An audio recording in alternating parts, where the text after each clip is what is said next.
الحمد لله رب العالمين، والصلاة والسلام على خير خلقه محمد وعلى آله وأصحابه أجمعين.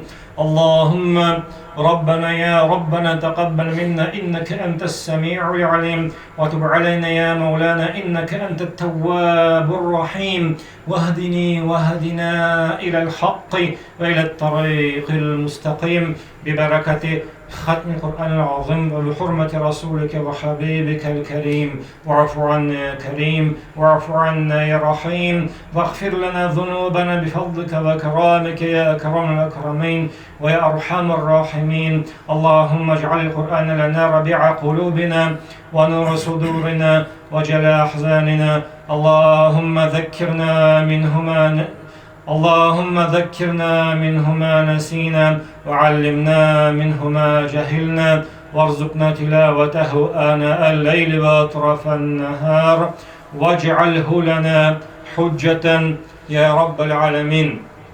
Ya Rabbim, senin rahmetlerini, senin rızalıklarını ümit etip şu cuma namazlarını okuduk. Okulgan cumalarımızını, kılgan dualarımızını, sırağan sıralarımızını, hem başka türlü izgilliklerimizni, hem ibadetlerimizni, özünün huzurunda hata kimşiliklerini gafı etken halde, riyasız ameller halinde kabullardan eylesen idi ya Rabbel Alemin. Ya Rabbim, bizning hatalarimizni, günahlarimizni, kimşiliklerimizni bilip bilmey kılgan yanlışlıklarimizni kişirip şul hatalarımızga bundan soň kiri eýlenip qaytmaska nasip we müyesser kılsaň edem. Kalplerimizde, köngüllerimizde merhamet, şefkatliliklerimizni arttırsaň edem. Bir-birimizge karata merhametli, şefkatli bulup bir-birimizge tilimiz bilen de, kulubuz bilen de o zarar kitirmişi yaşarga nasip ve müyesser kılsaň edi ya Rabbel Alemin. Ya Rabbim, illerimizge, kinlerimizge iminlik, tınışlık, bereket birsen idi.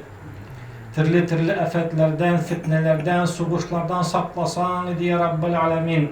Ya Rabbim, bütün dualarımızın, sırağan sorularımızın uzunluğu huzurunda kabullardan eylesen idi. Şu meşitke daimi revuşte özünün bereketlerini berip tırsan idi ya Rabbel Alemin. Şu meşitini qarap turuşu her bir kardeşimizge ecrin ve savabın nasip etsen idi. Ya Rabbim, şu meşitinin tizilişinde katnaşkan, şu meşitke namazlarga şirgen, şu meşitke her daim yardım edip turgan barşa merhume kardeşlerimizin ruhlarını şatlısan edim. Ya Rabbel Alemin, Şamil abinde ruhlarını şatlıp kabirlerine kim onurlu kılsan edim. Kılgan amellerin, ibadetlerin, namazların, urazaların, hem başka türlü izliliklerin özüne cehennem utundan perde bulup cennetine kirege sebep kılsan edim ya Rabbel Alemin.